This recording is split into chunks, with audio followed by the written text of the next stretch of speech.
दिल्ली चुनाव को लेकर कल मतदान हुए। मतदान के बाद जब एग्जिट पोल के नतीजे आए तो बीजेपी को बहुमत मिलती दिख रही है। ऐसे में अब इंडिया गठबंधन पर फिर सवाल उठने लगे हैं, क्योंकि दिल्ली में कांग्रेस और आम आदमी पार्टी ने एक दूसरे के खिलाफ चुनाव लड़ा। इधर समाजवादी पार्टी ने दिल्ली चुनाव में आम आदमी पार्टी को समर्थन दिया। समाजवादी पार्टी के नेता और राज्यसभा सांसद रामगोपाल यादव ने कांग्रेस पर निशाना साधा है। उन्होंने दिल्ली विधानसभा चुनाव में कांग्रेस के रवैये पर सवाल उठाया। रामगोपाल यादव ने कहा कि दिल्ली में कांग्रेस बीजेपी की भाषा बोल रही थी। अहंकार जिसको भी हो जाता है वो विनाश की ओर ही जाता है।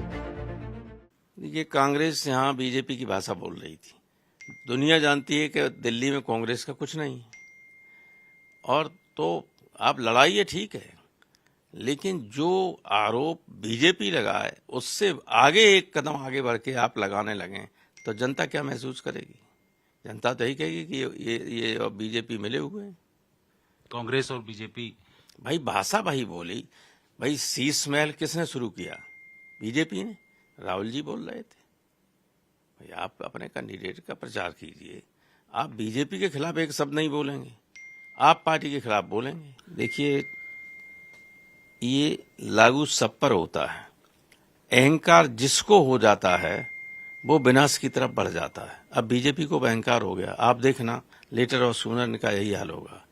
तो अहंकार अगर न होता तो 4-5 सीटें हरियाणा में दे सकते थे कि नहीं दे सकते थे।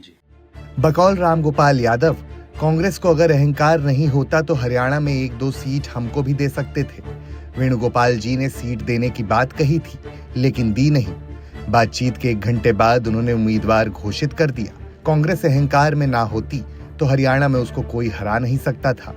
सपा सांसद ने आगे कहा कि कांग्रेस पार्टी को हरियाणा में गठबंधन धर्म निभाना चाहिए था। अगर वह 5 सीट दे देते तो उनका कुछ नहीं होता। उधर रामगोपाल यादव के आरोपों पर कांग्रेस सांसद प्रमोद तिवारी ने कहा कि हमारा गठबंधन जो उत्तर प्रदेश में था, ईमानदारी से हमने उसका पालन किया।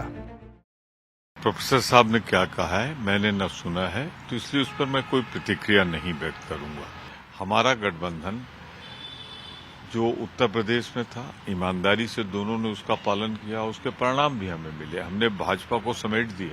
कांग्रेस कभी भी न बीजेपी की भाषा बोल सकती है और न बोलेगी। उसके लिए हर हाल में हमें एक भाजपा के खिलाफ मजबूत गठबंधन बनाकर वोटों के बंटवारे को रोकना हमारा लक्ष्य होता है।